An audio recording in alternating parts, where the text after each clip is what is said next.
तो hello friends, last video में हम लोग ने हमारे लेक्चर नंबर 5 में हमारा एक्सरसाइज नंबर 5.4 में से क्वेश्चन नंबर 5 तक के क्वेश्चन कंप्लीट किए थे। बच गए थे 6 क्वेश्चन, 5 क्वेश्चन बच गए थे 6 से लेकर 10 तक के।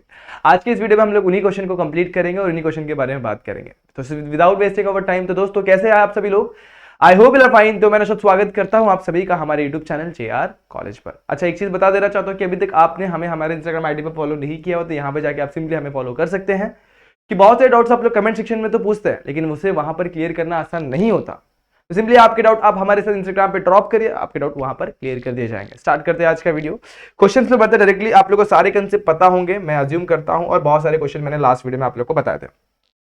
करना क्या है, सारे ही फॉर्मूले को रिवाइज करना। अगर आपने पिछला वीडियो नहीं देखा तो सबसे पहले जाके उन पिछले वीडियोस को देखें और उसे वहां पर कंप्लीट करें।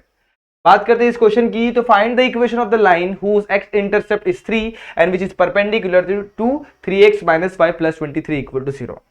चलिए यहां पर मैं इस क्वेश्चन को समझाने की कोशिश करता हूं आप लोग को।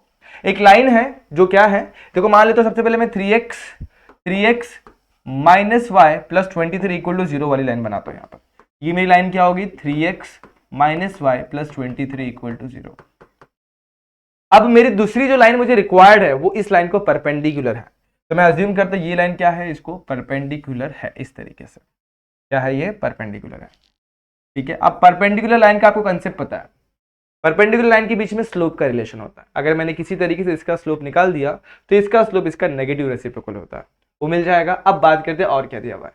अब ये जो लाइन है ना हमारी, देखो find the equation of the line whose x intercept is 3। मतलब ये जो मेरी रिक्वायर्ड लाइन है, ग्रीन वाली कलर की जो लाइन है, वो मेरे एक्स एक्सिस को इंटरसेक्ट करेगी कौन से पॉइंट पर, वो इंटरसेक्ट करेगी 3 पर। तो मेरे को बहुत सारी चीजें यहां पर पता चल रही है। देखो यहां पर ये यहां पर मैं अज्यूम करता हूं मैं 3 पे इंटरसेक्ट कर रही है। तो सीधी बात, इस पॉइंट का कोऑर्डिनेट बनेगा 3,0 और ये लाइन L है जिसका इक्वेशन मुझे फाइंड आउट करना है। तो डायग्राम में से मेरे हिसाब से सारी चीजें आप लोगों को समझ में आ गई रहेगी। अब देखो मैं क्या करूंगा, सबसे पहले इस जो लाइन दी हुई इसका स्लोप निकालूंगा। उस लाइन के स्लोप की हेल्प से लाइन L की स्लोप निकालूंगा। अब इस लाइन का स्लोप है और इसके ऊपर का एक पॉइंट मेरे पास है। तो equation of line by using slope point form हम लोग इक्वेशन ऑफ रिक्वायर्ड लाइन निकाल सकते हैं। तो सबसे पहले मैं निकालूंगा slope of line 3x minus 2y plus 23 equal to 0। इस लाइन का मैं स्लोप निकालूंगा। स्लोप का फॉर्मूला होता है माइनस ए बाई बी। तो यहां पर देखूंगा तो a की वैल्यू है 3 और b की वैल्यू है -2। तो -3 upon -2, minus a by b minus a upon में b। अच्छा, ये माइनस कैंसिल, बच जाएगा 3/2। तो मैं इसके स्लोप को अज्यूम कर लेता हूं m डैश अज्यूम करता हूं फिलहाल में। अब स्लोप जो रिक्वायर्ड लाइन का स्लोप चाहिए उसके स्लोप को मैं पकड़ता हूं m। तो therefore now m into m dash equal to -1। तो क्या लिखेंगे, relation between slopes of perpendicular line. क्या है, परपेंडिकुलर लाइन के स्लोप का रिलेशन है। तो फुली ये आप लोग को समझ में आ गया होगा। अब बढ़ते हैं अगले स्टेप पर। यहां पर हमारे पास m की वैल्यू तो नहीं, वही फाइंड आउट करनी है, तो m को मैं वैसे ही रखता हूं। m डैश की वैल्यू मैंने जस्ट निकाली, कितनी है, 3/2 इक्वल टू व्हाट, -1। तो यहां पर मैं क्या करूंगा, m की वैल्यू लिख दूंगा -2 अपॉन में 3। ये मिल गया मुझे slope of the required line. Point मुझे पता है, क्या पता है, पॉइंट मुझे पता है 3,0।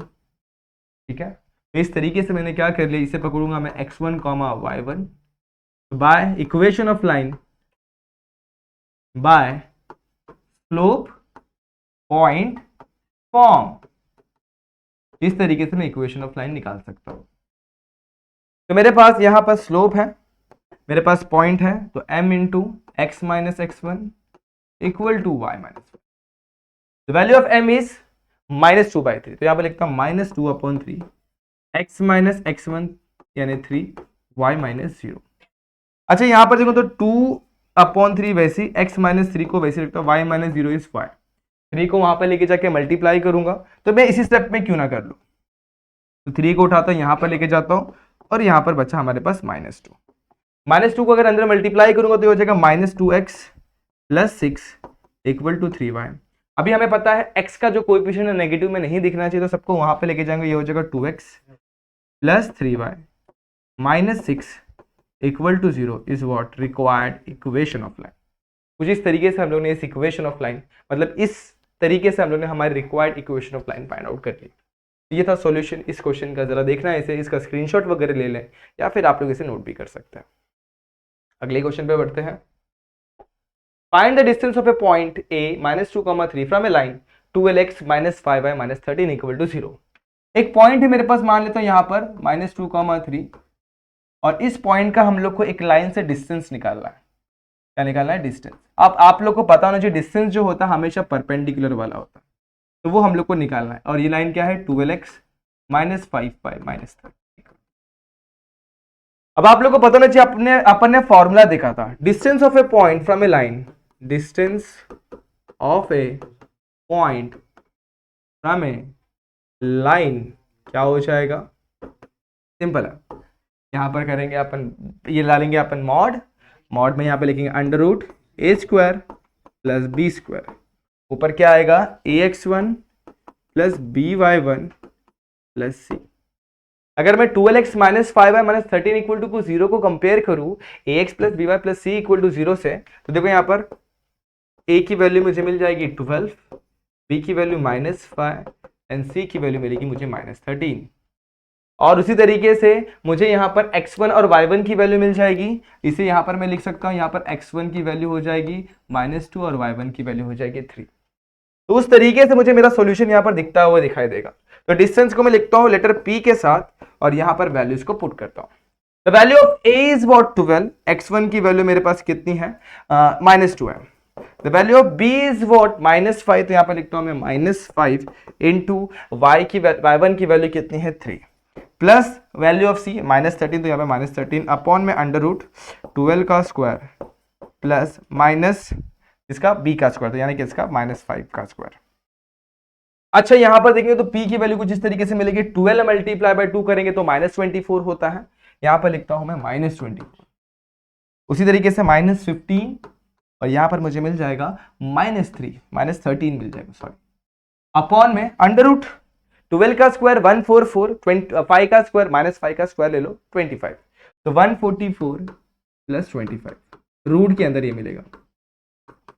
सारे नंबर्स को ऐड करेंगे तो यहाँ पर अगर मैं 1 दूंगा तो 14 14 28 हो जाएगा। 28 यहाँ पर ये कितना हो जाएगा? 28 में 24 ऐड करोगे तो कितना हो जाएगा? 32 32 52 -52 मिल जाएगा। अपॉन में इसका स्क्वायर रूट ये हो जाएगा 169। स्क्वायर रूट ऑफ 169 कितना होता है? वो होता है 13 13 4 सा -4 आ गया आपके मॉड के अंदर, मॉड के बाहर आएगा 4। तो हमारा distance of a point from a line कितना आ गया? 4 यूनिट। कुछ इस तरीके से आप लोगों को क्वेश्चन नंबर 7 का भी सॉल्यूशन मिल गया। इजी था, सुपर इजी क्वेश्चन था। अगले क्वेश्चन पे बढ़ते हैं। Find the distance between the parallel lines. अच्छा ये तो बहुत ही सिंपल है। पैरेलल लाइन में आप लोग नोटिस करोगे तो a और a की वैल्यू सेम होती है, b और b की वैल्यू भी सेम होती है। अलग क्या होता है? C1 और C2। तो यहां पर C1 की वैल्यू मेरे पास है -7 और C2 की वैल्यू है -32। इस चीज को हम लोग यहाँ पर इस्तेमाल करेंगे, आंसर लाएंगे। a की वैल्यू है 9 और b की वैल्यू है 6। The distance between the two parallel lines are given by, यहाँ पे लिखना है distance between parallel lines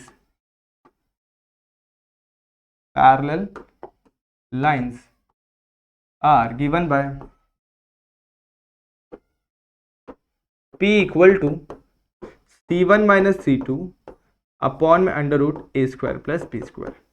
देखो फॉर्मूले बहुत जरूरी है, तो आप लोग को सारे फॉर्मूले मैंने यहाँ पर स्लाइड पर दिए हुए, आप लोग इन सारे फॉर्मूले को अच्छे तरीके से लर्न करते हो। यहाँ पे सारे फॉर्मूले, distance of A origin from a line, distance of a point from a line, distance between the parallel line, ये तीनों बहुत इंपॉर्टेंट फॉर्मूले हैं जो आप लोग को यहाँ पर लर्न करने होंगे। इस तरीके से इसका सोल्यूशन मिल जाएगा। C1 की वैल्यू हमारे पास है -7, C2 की वैल्यू है -32, तो +32 √ a की वैल्यू है 9 का स्क्वायर + 6 का स्क्वायर। ठीक है यहाँ तक? ओके, 9 का स्क्वायर होता है 81, -7 + 32 करेंगे तो हो जाएगा हमारा कैंसिल। यहाँ पर मिलेगा मुझे 25। ओके, नीचे चलेंगे, √9 का स्क्वायर होगा 81 + 36। आगे बढ़ेंगे तो p की वैल्यू हम लोग कुछ इस तरीके से मिलेगी, मॉड के अंदर 25 अपॉन में 81 + 36 करेंगे तो 87 + 30 करेंगे तो 117 हो जाएगा। √117 पर मिलेगा 25। मॉड अगर हटा दूंगा तो पॉजिटिव ही वैल्यू मिलेगा 25 अपॉन में रूट में 117 को 13 × 9 लिखता हूँ और स्क्वायर रूट ऑफ 9 मिलेगा 3√13 और ऊपर में 25। इस तरीके से हम लोग को यहाँ पर इस तरीके से distance between the parallel lines मिल गया। अच्छा एक चीज़ और लिख देना, यूनिट लिखना मत भूलना, कभी कभी कोई खुद से टीचर होगा तो आप लोग का मार्क्स काट देगा, तो इस यूनिट को लिखना ना भूलना, चलेगा। बहुत बढ़िया, आप लोग ने यहाँ तक भी लिख लिया। तो ये क्वेश्चन नंबर 8 भी यहाँ तक कंप्लीट हो जाता। यहाँ पर ये क्वेश्चन था आप लोग का distance of a point from a line, और ये था distance between the parallel line. यहाँ पर हम लोग को distance of A origin from a line नहीं पूछा हुआ, तो कोई दिक्कत नहीं, आप लोग ना मिसलेनियस एक्सरसाइज के क्वेश्चन सॉल्व कर सकते हो। आगे बढ़ते हैं हम लोग। Find the equation of a line passing through a point of intersection of line x plus y minus 2 equal to 0 and 2x minus 3y plus 4 equal to 0 and making the intercept 3 on the x axis। Question बहुत simple है। हम लोग का एक जो line है इन दोनों के पॉइंट ऑफ इंटरसेक्शन में से पास हो रहा है। लाइन क्या हमारा x plus y minus 2 equal to 0 और दूसरा लाइन क्या है 2x minus 3y plus 4 equal to 0। इन दोनों का पॉइंट ऑफ इंटरसेक्शन कैसे मिलेगा, जब इन दोनों को हम लोग सॉल्व करेंगे। तो यहां पर जब मैं पहली लाइन को अगर मैं सॉल्व करने की कोशिश करूंगा तो सबसे पहले मैं क्या करूंगा मालूम है, इस -2 को उठा के यहां पे लेके जाऊंगा, तो ये मेरा यहां पर क्या बन जाएगा +2 बन जाएगा। तो x प्लस इसको लिखता हूं +2, ठीक है, क्या लिखूंगा +2। सिमिलर वे में +4 को यहां पर लेके जाऊंगा तो इक्वल टू के उस साइड वो क्या हो जाएगा -4, तो ये हो गया इक्वेशन नंबर 1, ये हो गया इक्वेशन नंबर 2। अच्छा इन दोनों को अगर मैं सॉल्व करूंगा तो मुझे मेरा आंसर मिल जाएगा। तो दो तरीके से कर सकते हैं, बाय सब्स्टिट्यूशन बाय एलिमिनेशन। तो इक्वेशन 1 को मल्टीप्लाई करो, 3 से मल्टीप्लाई कर दो और ऐड कर दो बाय 3। एक मिनट रुको, यहां पर multiply equation 1 by 3 and add to equation 2। तो 3 से मल्टीप्लाई करूंगा तो ये हो जाएगा 3x plus 3y equal to 6 और ऐड करना है इसको 2x minus 3y equal to -4। 6 minus 4 हो जाएगा हमारा 2, ये कैंसिल, 3 प्लस 2 हो जाएगा 5, x की वैल्यू हो जाएगी 2/5। एक बार चेक कर लो यहाँ पर फिर से, x की वैल्यू कितनी हो जाएगी -2 माइनस वाई, 2 माइनस वाई यहाँ पर डालूंगा तो 2 2 से 4। एक मिनट रुको, यहाँ पर ऐसे भी सॉल्व कर सकते हैं, 2 माइनस वाई हो जाएगा, यहाँ पे डालता हूँ तो 2 into 2 minus y minus 3y equal to -4, 2 2 से 4, 4 minus 2y minus 3y equal to -4। -4 इस साइड जाएंगे, ये दोनों जाएंगे तो यहाँ पर हो जाएगा +5 और ये हो जाएगा 8। y की वैल्यू 5/8 ऐसे कर सकते हैं y की वैल्यू। और यहाँ पर अगर मैं 2/5 पुट करता हूँ, -2/5 उधर जाएगा, 5 2 10 10, परफेक्ट है, सही जा रहे हैं अपन। इस तरीके से अगर मैं यहाँ पर पुट करूँ, अब इस वैल्यू को x इक्वल्स टू 2/5 को मैं पुट करता हूँ, put x equals to 2/5 in equation 1, तो 2/5 plus y equal to 2, y equal to 2 minus 2/5 और आंसर मिल जाएगा y equal to 5 2 10 10 minus 2 is nothing but 8/5। तो ये रहा हमारा पॉइंट ऑफ इंटरसेक्शन। तो ये दो लाइन कौन से पॉइंट पे इंटरसेक्ट करेंगे, 2/5 एंड 8/5। चलो ठीक है, तो हम लोग को एक पॉइंट मिल गया 2/5, 8/5 और हमारी जो रिक्वायर्ड लाइन है ना उसके ऊपर का एक पॉइंट हमें मिल चुका हुआ है। अब एक वही लाइन हमारे x एक्सिस इंटरसेप्ट और x एक्सिस पे कितना बना रही है, 3 पे इंटरसेक्ट कर रहा है। तो हमारा अगर कोई भी लाइन x एक्सिस पर 3 पे इंटरसेक्ट करेगा तो ये पॉइंट क्या बनेगा, 3,0 बनेगा। तो सेकंड पॉइंट हमें मिल गया, तो इसे लिखता हूं मैं a और सेकंड पॉइंट को लिखता हूं मैं b, वो क्या बनेगा 3,0। इसे कंपेयर करता हूं x1, y1 के साथ और इसे कंपेयर करता हूं x2, y2 के साथ। अब ध्यान देंगे तो इक्वेशन ऑफ लाइन कैसे फाइंड करेंगे, 2 पॉइंट फॉर्म से। तो बस यहां पर वही करना है, equation of line by 2 point form क्या हो जाएगा, x माइनस x1 अपॉन में x1 minus x2, y minus y1 upon में y1 minus y2। x minus x1, x1 की वैल्यू हमारे पास कितनी है 2/5, उसके बाद 2/5 माइनस यहाँ पर कितना आ जाएगा 3। उसी तरीके से y माइनस y1, y1 की वैल्यू कितनी 8/5 अपॉन में 8/5 0। ठीक है, सिंप्लीफिकेशन बाकी सब आपके सामने। तो 5 से मैं क्रॉस करूंगा 5x माइनस 2 अपॉन में 5 और यहाँ पे क्रॉस करूंगा 2 इंटू 15 अपॉन में 5। यहाँ पर भी सेम 5y माइनस 8 अपॉन में 5 और यहाँ पर 8 अपॉन में 5 ही बचेगा, 5 5 कैंसिल, 5 5 कैंसिल, 5x माइनस 2 यहाँ पर ऐसे बच गया, क्या बच गया यहाँ पर 5x माइनस 2। 2 माइनस 15 करेंगे तो कितना आ जाएगा -13, तो यहाँ पे लिखता हूँ -13। ठीक है, 2 माइनस 15 कितना हो जाएगा -13। इसी तरीके से 5y माइनस 8 मेरा वहां पर वैसे ही रहेगा, 5y माइनस 8 अपॉन में यहाँ पर क्या बच जाएगा मेरे पास 8। ठीक है यहाँ तक। अब क्या करूँगा, 8 को वहाँ पे लेके जाऊँगा, 8 मल्टीप्लाई बाय 5x माइनस 2, 13 को वहाँ पे लेके जाऊँगा, माइनस 13 को 5y माइनस कितना हो जाएगा यहाँ पर 8। तो यहाँ तक की चीज़ें आप लोग को साफ है। 8 5 जा 40x, 8 2 जा 16, 13 इंटू 5 करेंगे तो कितना रहेगा minus 65y minus minus plus 13 8 से कितना होता है, एक काम करो 13 8 जा सिंपल सी बात है 13 8 13 इंटू 8 104 हो जाएगा, तो यहाँ पर लिखता हूँ 104। अब क्या करूँगा, सबको यहाँ पर खींच लूँगा, 40x यहाँ पर आ जाएगा तो कितना हो जाएगा माइनस 65y का हो जाएगा plus 65y minus 16 minus 104 equal to 0। इसको ऐड करूँगा 40x प्लस 65y, इससे करूँगा तो minus minus addition 120 equal to 0। पूरे इक्वेशन को डिवाइड कर दो 5 से, या फिर हाँ 5 से डिवाइड होगा, यहाँ पर 5 से डिवाइड करूँगा ये हो जाएगा 8, यहाँ पर 5 से डिवाइड करूँगा तो 13, और यहाँ पर 5 से डिवाइड करूँगा तो 24 हो जाएगा। तो 8x plus 13y minus 24 equal to 0 is required equation of line. कुछ इस तरीके से कर सकते हो। एक और तरीका है वो कुछ u प्लस के टाइम्स v लिख कर भी एक तरीका होता है, जो आप लोग के लिए मेरे हिसाब से इतना कॉम्प्लिकेटेड नहीं करना चाहिए, इजी वे में करना चाहिए, तो इसलिए मैंने आप लोग को आसान वाले तरीके से बताया। तो ये था आप लोग का इस क्वेश्चन का सोल्यूशन जो आप लोग को यहाँ पर समझ में आ गया। चलिए आगे बढ़ते हैं। फाइनल क्वेश्चन पे ध्यान देना। डी पॉइंट है -1,8, ई हमारे पास 4,-2 है, और एफ है हमारे पास -5,-3 are the mid points of the side B C C A and A B of the triangle A B C. पहले जो गिवन दिया उस चीज़ को अंडरस्टैंड करके अपन डायग्राम बना लेते हैं। ठीक है, तो यहाँ पर मैं ट्राइंगल बनाता हूँ, ये बन गया मेरा ट्राइंगल, जहाँ पर मैं सारे पॉइंट्स को लिखूंगा। यहाँ पे लिखता हूँ मैं ए बी सी। अब क्वेश्चन पे ध्यान देना, D is a mid point of B C, तो डी कहाँ पर आने वाला है, बी सी के ऊपर, यहाँ पर मेरा डी आने वाला है। उसी के साथ साथ E is a mid point of C है, यहाँ पर आ जाएगा, और उसी के साथ साथ आगे बढ़ो, F is a mid point of side B C, F is a mid point of side A B, तो यहाँ पर लिख देता है। सारे कोऑर्डिनेट लिख लो, ई डी का लिख लो, डी कितना हमारे पास -1,8, ई हमारे पास कितना है 4,-2, एफ कितना हमारे पास, एफ है हमारे पास -5,-3। कितना हो गया। अब मुझे आप लोग कुछ बताना है। मैं अज्यूम करता हूँ मेरे इसका कोऑर्डिनेट है x1, y1 अज्यूम करता हूँ, इसको मैं x2, y2 अज्यूम करता हूँ, इसे मैं x3, y3 अज्यूम कर लेता हूँ। क्या आप लोग को इतनी बेसिक चीज़ें समझ में आ रही है।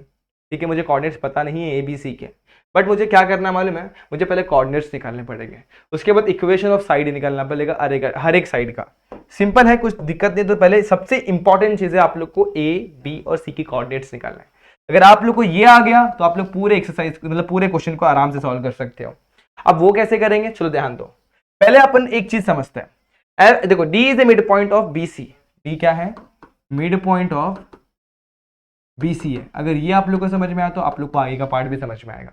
D mid point of B C है, मतलब डी का जो कोऑर्डिनेट होगा, मतलब क्या होगा, -1,8 जो होगा वो उसके अगल वाले पॉइंट्स के एडिशन का डिवीजन बाय 2 होगा। मतलब क्या, x2 plus x3 divided by 2, यहाँ पे लिखता हूँ x2 plus x3 divided by 2, और यहाँ पे y2 plus y3 divided by 2 होगा।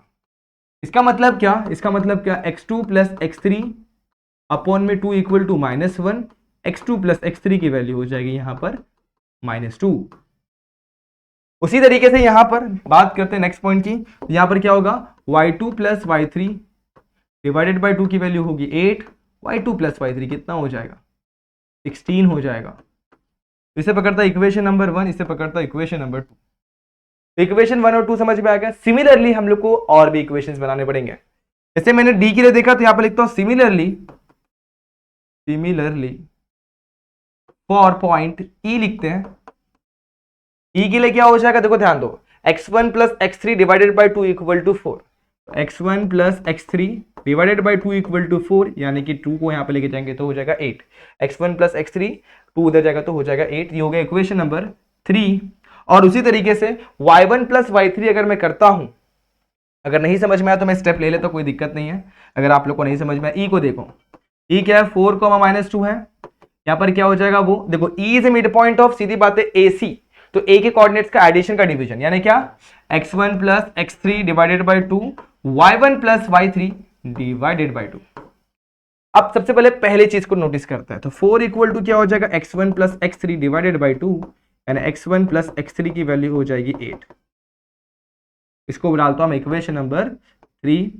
सिमिलर वे में यहां पर ध्यान देंगे, सिमिलर वे में यहां पर मुझे मिलेगा y1 plus y3 divided by 2 की वैल्यू -2, y1 प्लस y3 की वैल्यू मिल जाएगी मुझे -4। तो इस तरीके से मैंने यहाँ पे इक्वेशन 3 और 4 बनाए। क्या मैं पॉइंट f के लिए भी बना सकता हूँ, सिमिलरली फॉर पॉइंट f। अब यहाँ पर मैं सारी चीजें नहीं लिखता, शॉर्टकट में लिखता हूँ। ध्यान देना, मैं क्या करूंगा यहाँ पर, शॉर्टकट क्या होगा, देखो f जो है मिड पॉइंट है x1 मतलब a और b का, तो उससे कोऑर्डिनेट को ऐड करके डिवाइड बाई 2 करना है। x1 plus x2 divided by 2 equal to -5, यानी x1 plus x2 equal to -10 हो जाएगा। ये हो जाएगा इक्वेशन नंबर 5 हो जाएगा। और उसी तरीके से y1 plus y2 equal to -6 हो जाएगा। तो y1 plus y2 equal to -6, equation number 5 perfect है। ये समझ में आप लोग को, देखो यहाँ पर d की वैल्यू -18, e की वैल्यू कितनी 4, -2, f की वैल्यू -5, -3, सब कुछ परफेक्ट आ गया। अब इतना करने के बाद अपन क्या करेंगे, तो अपन सबसे पहले x वाले इक्वेशन को देखते हैं, बाद में y वाले के पास जाएंगे। तो अपन ऐड करेंगे, ऐड करो इक्वेशन 1, 3 एंड 5। चलो ऐड करके देखते हैं। पहले हमारे पास क्या है, x2 और x3, फिर x1 और x3 और x1 और x2, सारी चीजों को याद करते हैं।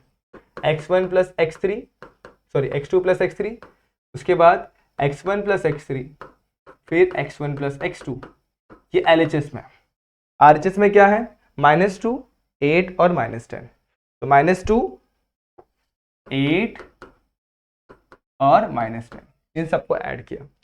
x2 और x2 हो जाएगा 2x2, x1 हो जाएगा 2x1, और यहाँ पर x3 और x3 हो जाएगा 2x3।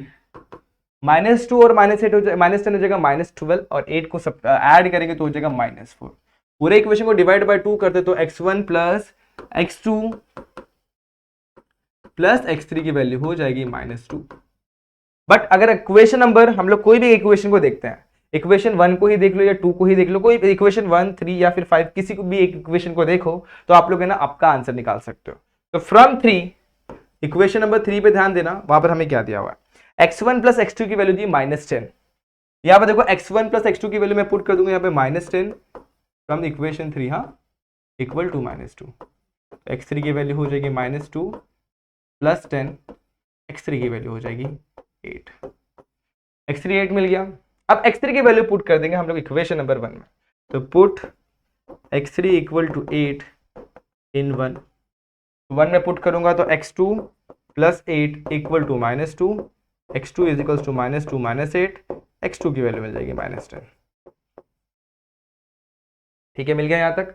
अब हमारे पास x2 है, x1 नहीं है फिलहाल। लास्ट पॉइंट फाइंड आउट करते हैं x1 कैसे मिलेगा। अब x2 की वैल्यू पुट कर दो आप लोग इक्वेशन नंबर 3 में, तो put x2 is equals to -10 in equation 2। ठीक है, ये बराबर है, एक बार चेक कर लेना। हाँ, +8 आया, उधर पुट किया माइनस, ठीक है, परफेक्ट है। तो यहाँ पर क्या मिल जाएगा हम लोग को, x2 की वैल्यू इक्वेशन नंबर 3 में पुट करेंगे, किसमें, सॉरी, एक x2 की वैल्यू पुट करेंगे अपन इक्वेशन नंबर 5 में। तो 5 में क्या है, x1 है, प्लस x2 की वैल्यू कितनी पुट करनी है, -10, और इसकी वैल्यू यहाँ पर कितनी, -10। -10 यहाँ पर रहेगा, -10 प्लस 10 कितना हो जाएगा, 0 हो जाएगा।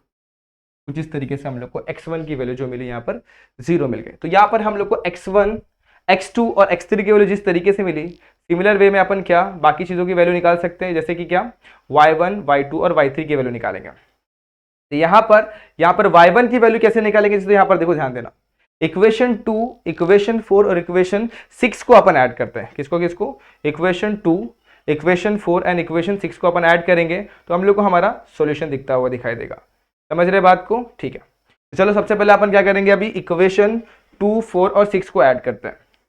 यहां पर लिखता हूं एडिंग इक्वेशन 2, 4 और 6।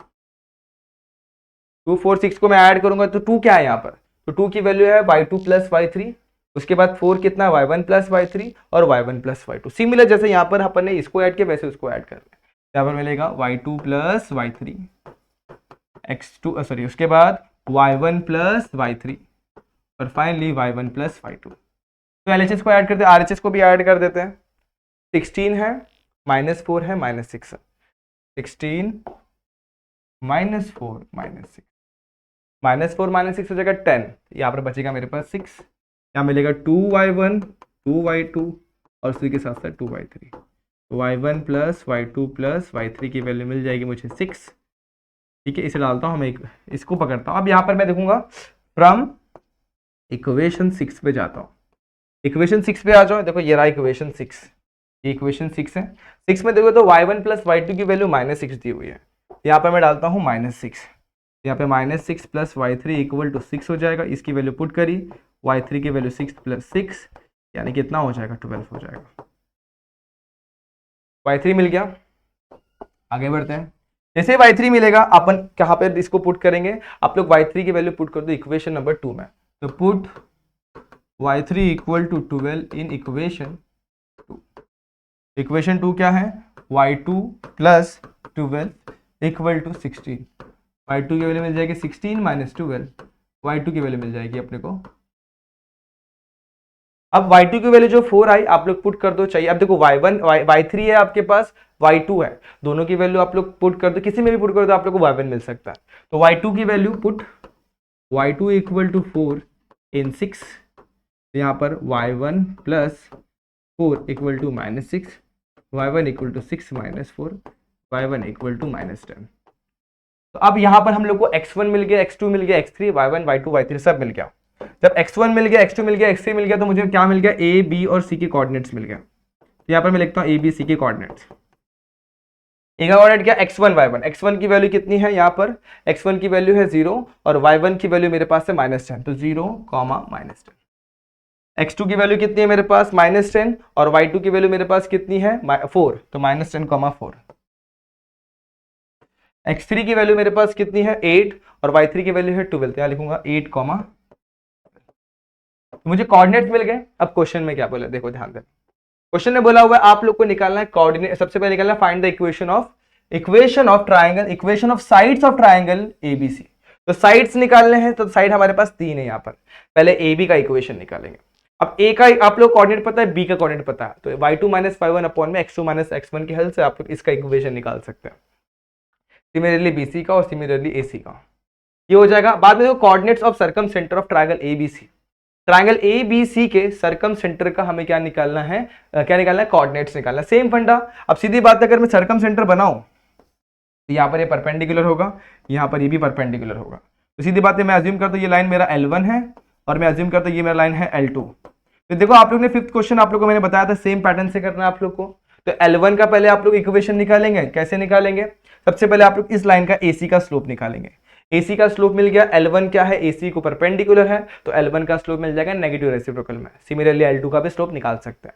अब L1 का आप लोग के पास स्लोप है और L1 के ऊपर एक पॉइंट है E, जिसका आपके पास पॉइंट है, पॉइंट का कोऑर्डिनेट है। तो equation of line by slope point form इसका इक्वेशन मिलेगा, सेम टू सेम इसका इक्वेशन। दोनों का इक्वेशन मिला, दोनों को सिंप्लीफाई करो, आप लोग को पॉइंट ऑफ इंटरसेक्शन मिल जाएगा। तो 5th क्वेश्चन और ये क्वेश्चन एक्जैक्टली सेम पैटर्न से करना था। होपफुली ये समझ में आ गया रहेगा। तो ये था आप लोग का ये एक्सरसाइज जहां पे आप लोगों ने सारे के सारे क्वेश्चन समझे हैं। जहां पर भी डाउट होगा दोस्तों कमेंट सेक्शन में या फिर आप लोग बिंदास मुझे इंस्टाग्राम पे मैसेज करना। दोस्तों बहुत सारे क्वेश्चन कंप्लीट किए। इस तरीके से हमने हमारा 5th चैप्टर यानी लोकस एंड स्ट्रेट लाइन वाला चैप्टर भी कंप्लीट कर दिया।